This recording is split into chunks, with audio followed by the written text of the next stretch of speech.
আজকে শেষবারের মতো এই গানটা শোনাবা? শেষবারের মতো কেন? এরপর থেকে তো আর শুনতে চাইবো না। কিছু তো হইছে। এরপর থেকে প্রতিদিন নতুন নতুন গান শুনবো।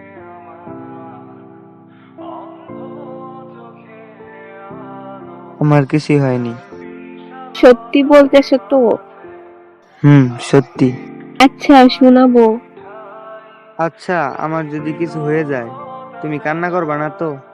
এমন কেন বলতাছো বলো তো? কিছু কি হইছে? না, কিছুই হয়নি। জানতে ইচ্ছে করতেছে তো, তাই জিজ্ঞেস করো। বলো না, কান্না করবা কিনা। আমার কিন্তু চিন্তা হইতাছে, সত্যি করে বলো না, কি হইছে তোমার? আরে পাগলি, আমার কি হবে, এমনি বলতাছি। কি হইছে? বললাম তো কিছু হয়নি, চিন্তা করো না তুমি। তোমার কিছু হইলে আমি কিন্তু বাঁচবো না। জানি। তোমার জন্য একটা গিফট আছে। কি গিফট? কালকে সকালে পাবা, আমার বাসায় এসো। এখন বলো। না, কালকে সকালে পেয়ে যাবা। আচ্ছা। এখন ঘুমাও, অনেক রাত হয়েছে, বেশি রাত জাগবা না। আর সময় মতো খাবার খাবা, নিজের খেয়াল রাখবা। রাখবো, কিন্তু আজকে এত কিছু কেন বলতেছ? বুঝতেছি না কিছু।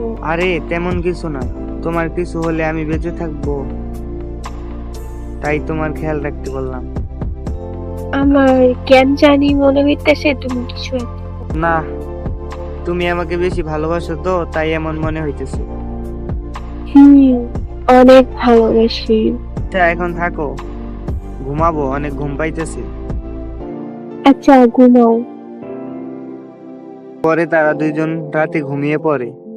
সকালে উঠে জেরিন আরিয়ানের কোনো এসএমএস না পেয়ে অনেক চিন্তায় পড়ে যায়। আর পরে জেরিন আরিয়ানের বাসায় যায় আর দেখে বাসার সামনে অনেক মানুষ ভিড় করে আছে। জেরিন পাশ দিয়ে ঢুকে দেখে আরিয়ান মারা গেছে। বাসায় সবাই কান্না করতেছে। তারপর জেরিন ওই গিফটের কথা মনে পড়ে আর জেরিন আরিয়ানের রুমে ঢুকে ওই গিফটটা খুঁজতে থাকে। অনেক খোঁজাখুঁজির পরে সে গিফটটি খুঁজে পায়। গিফটটির ভিতর ছিল একটি চিঠি। চিঠিটি হাতে নিয়ে সে পড়া শুরু করে। জেরিন, আমি জানি তুমি যখন এই চিঠিটা পড়তেছো তখন আমি আর এই দুনিয়াতে নাই। আমি জানি তুমি অনেক কান্না করতেছো। তুমি কান্না করবা না প্লিজ। তোমার চোখে আমি পানি দেখতে পারি না। তুমি হয়তো ভাবতেছো আমি এমনটা কেন করলাম। আমার কিছু করার ছিল না। তোমার মনে আছে আমরা একদিন ঘুরতে গেছিলাম, ওইখানে তোমার একটা শাড়ি পছন্দ হয়েছিল। আমার কাছে ওই দিন টাকা ছিল না বলে কিনে দিতে পারি নাই। আজকে যখন আমার হাতে টাকা আসলো তখন ওই শাড়ি কিনতে চাইলাম, কিন্তু আমার কাছে মাত্র 1230 টাকা ছিল। ওই শাড়ির দাম ছিল 1800 টাকা। তুমি তো আমার বাবার বন্ধুকে চিনো, ওইটা ঠিক কাজ করে কিনা তা দেখার জন্য লোক খুঁজতেছিল।